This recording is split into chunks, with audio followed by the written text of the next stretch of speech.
this opportunity to speak to the group. I'm really thrilled to have this opportunity. Just yesterday, I was up at Green Biz. I don't know if you've attended Green Biz before, but it's a gathering of sustainability professionals in Phoenix. It's been going on, I think, for about the last 15 years. Usually, they host it at the Camelback Inn. And one of the things that I've witnessed over that period of time, one is just the growth in number of people who are participating in the conference. And of course, the evolution, what you hear about what's happening in sustainability as a field and as a profession. So ASU here in Tempe and now in 4 other locations, actually many more locations. Now we have a facility in DC and one in Los Angeles. But in your own backyard in 2006, ASU took a very bold and what I would think courageous move to create the very first school of sustainability in the country.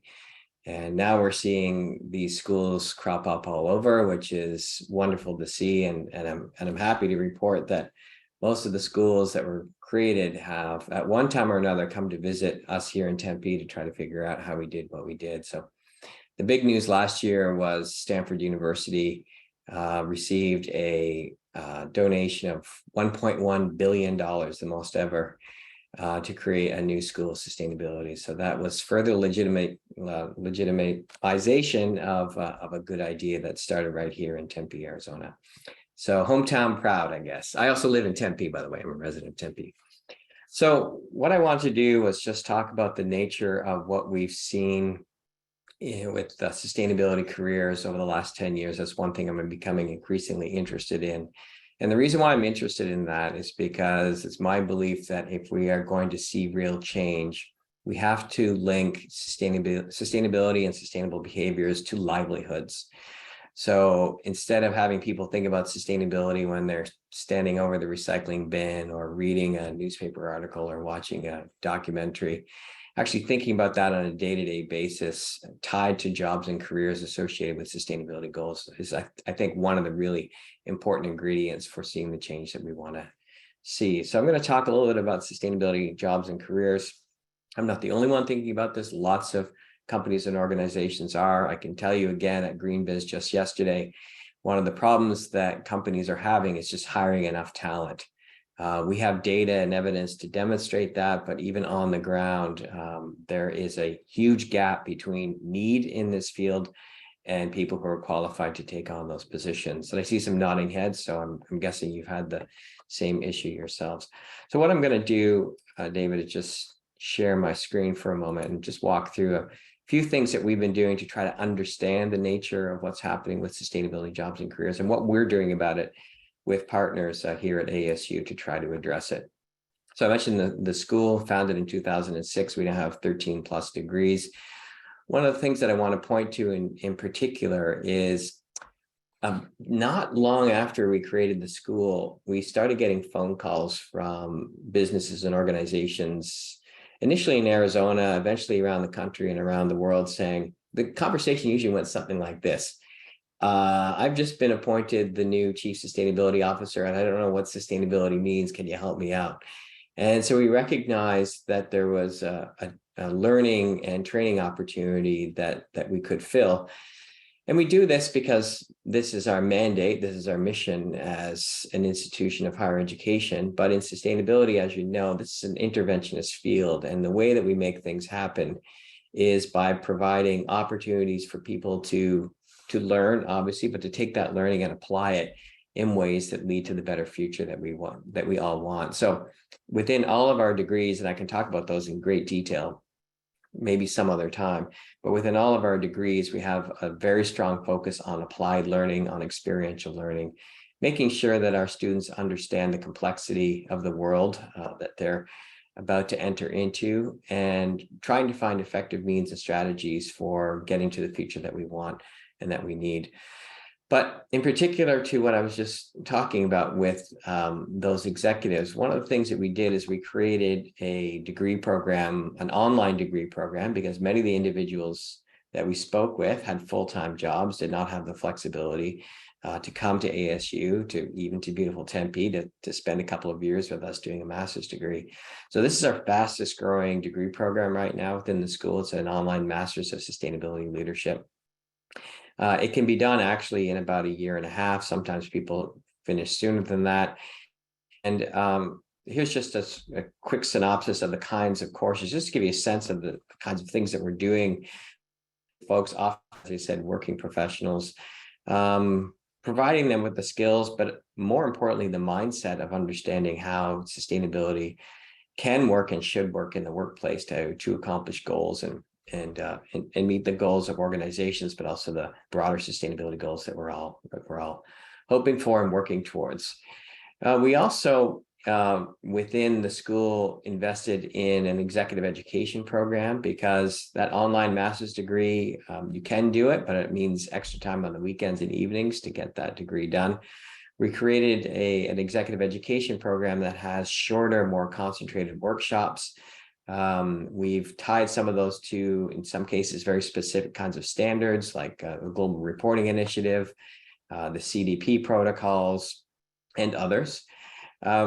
We, about 3 years ago, started a program with Wells Fargo, and Wells Fargo has a very strong commitment to sustainability.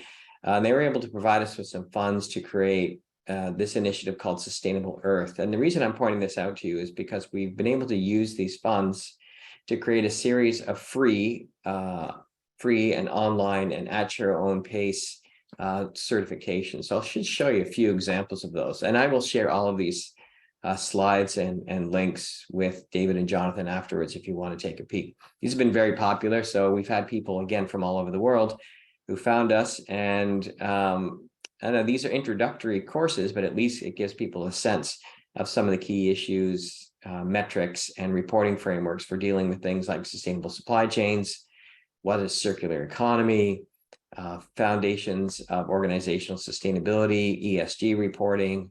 There's GRI reporting. Again, this is not the full GRI certification, but it introduces people to what it is, greenhouse gas accounting, fundamentals of CDP reporting, and so forth. So if you have folks within your own organizations, or you yourself are interested, as I said, these are free of charge. And I think they give people a good sense of some of the things that we're hearing from sustainability professionals and organizations as really important and necessary learning. All right, so to the question of jobs. So I just published this piece in the conversation with a colleague of mine at Yale University, where we did an analysis of sustainability, jobs, and careers. And the data show what we all knew anecdotally, and that is that there's been this explosion of jobs in sustainability. In fact, we're seeing about a 10-fold increase just in the last 10 years, with 177,000 jobs reported in what used to be called Burning Glass, is now the Lightcast, is a global database of careers.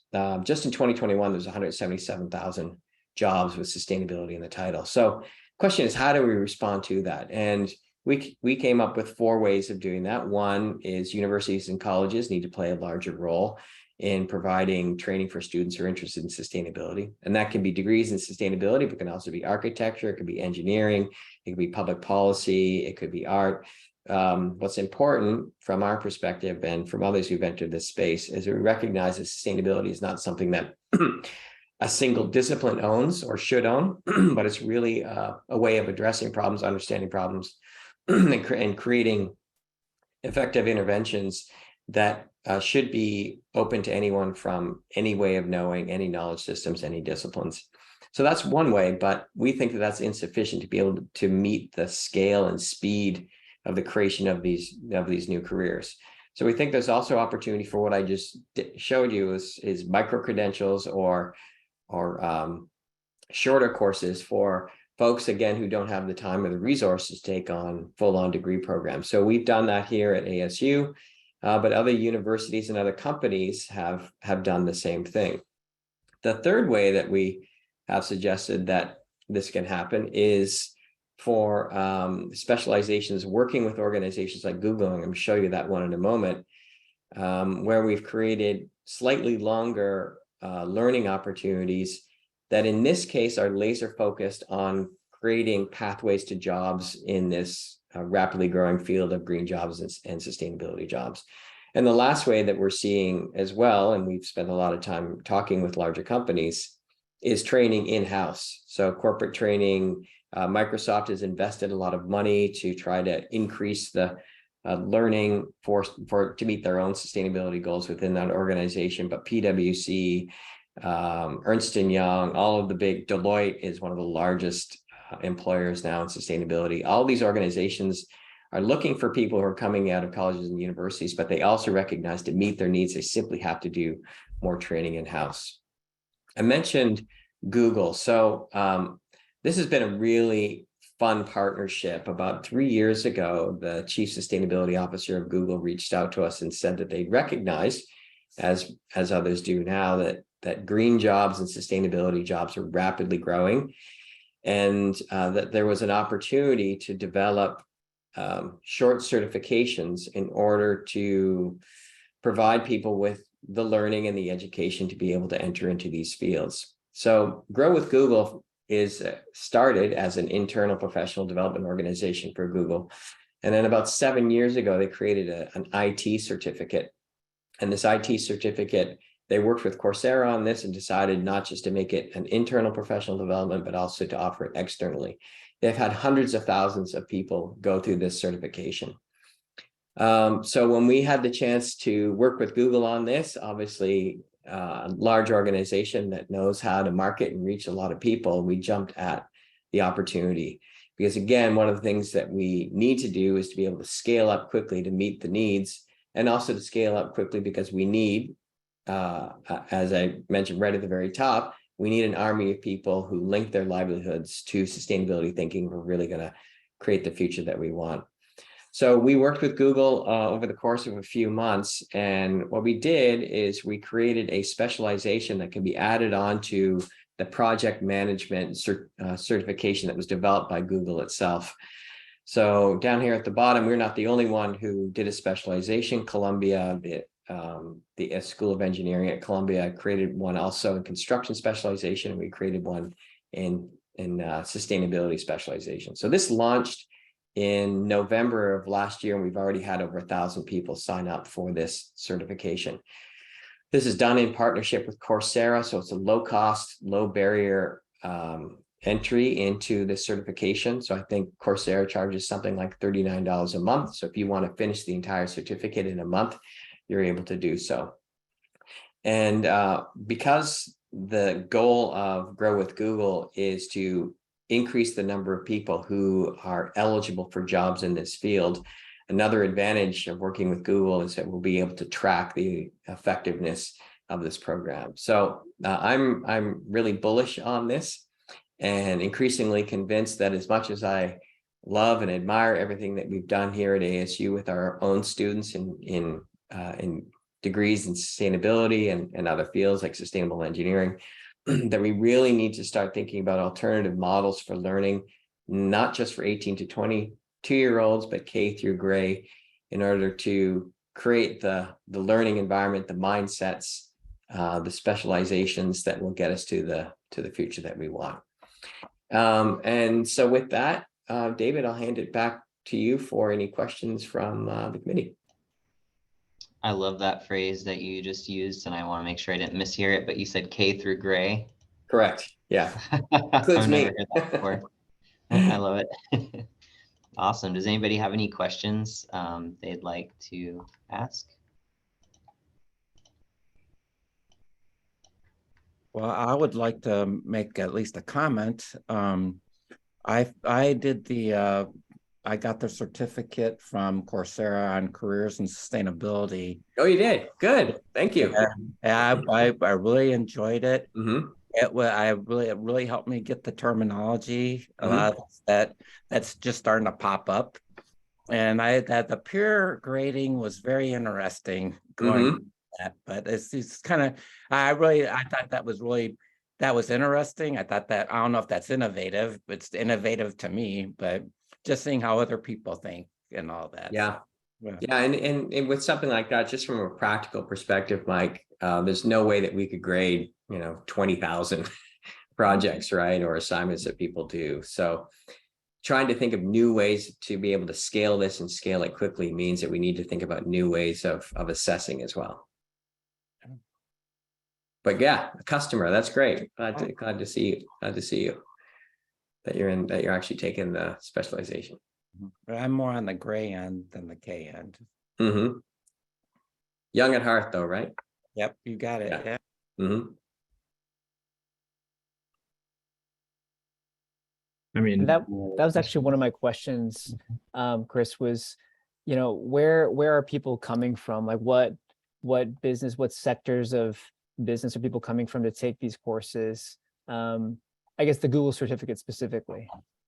Yeah, so I haven't seen the data on that yet. I think they'll share it with us soon. I don't know if we get quarterly reports of what it is. I'm super curious as well. These specializations are actually pitched at people who have, and all their certificates at Google are the same, who have no background experience, right? So none is needed. Again, the idea is low barrier to entry, right? So now we have expectations. You should be able to obviously read and write and so forth. So we pitched it at a level where people would at least have a high school education. But beyond that, the idea is just to open it up to the world.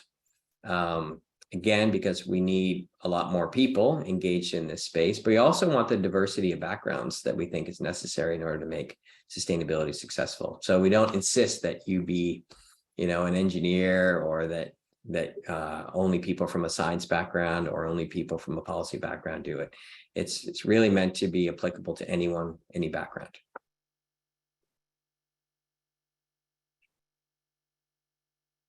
not really a question, but just more of a comment. Hey there.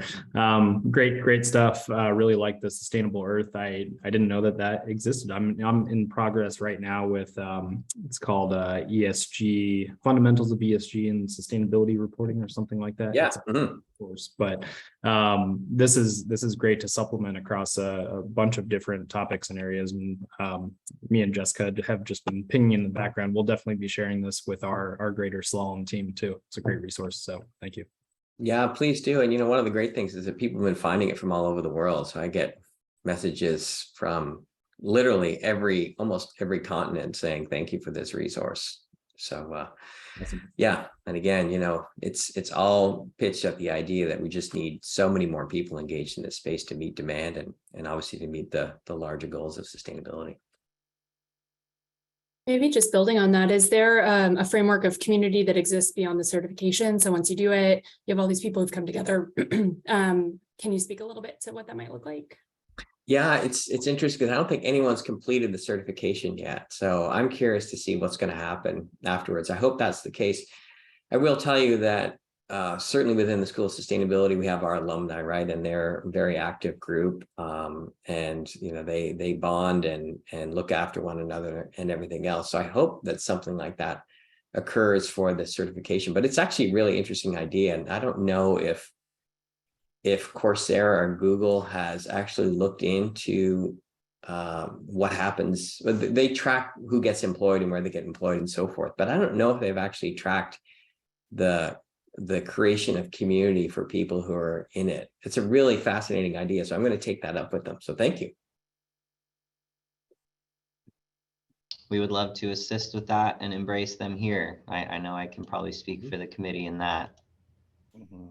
And I think that leads to my question, Chris, which is, kind of general, but this is a question I like to ask people is how can the Tempe Chamber and the business community support what you're doing further beyond just, of course, spreading awareness and sharing it with employees?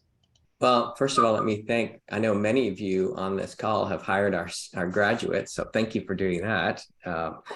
That's a great help and a great assistance.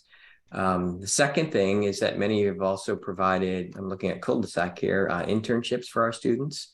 And because experiential learning is so important to the pedagogy and philosophy of what we're trying to do, giving students those opportunities is really, really important. So just my thanks to all of you who've done that, or for those of you who are looking for really interesting, clever systems thinking interns, we've got more to offer. So I can connect you with our internship coordinator within the school.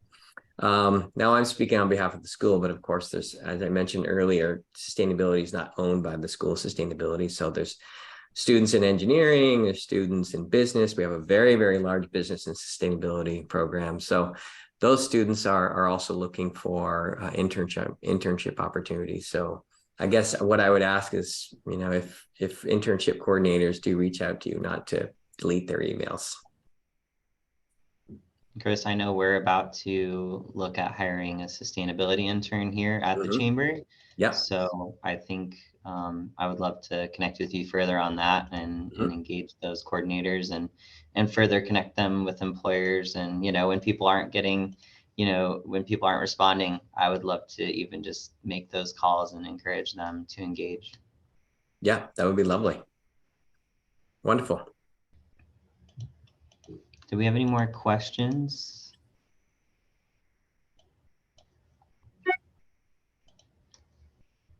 I'd like to ask about, is there, you've talked about Google and different industries. How about, is there any application or anything going on in the area of sustainability as applied to healthcare or health in general? Yeah. Also, food also, but go ahead. Yeah. No, it's a great question, Mike. For years, I was on the Green Committee, it was called then, at the Mayo Clinic. And there's been a lot of investment by all of the hospitals and healthcare industry. Are you familiar with Stryker Industries? Yes, I am. Yeah, so Stryker has a huge number of sustainability professionals because their focus is on recycling, reuse, and reduction of medical materials. There's a huge amount of waste in health fields. If you've ever been in a hospital, the stuff gets thrown out all the time. And so I think the healthcare industry has recognized that obviously that's bad for a lot of reasons, including their bottom line. So yes, there's actually a whole association.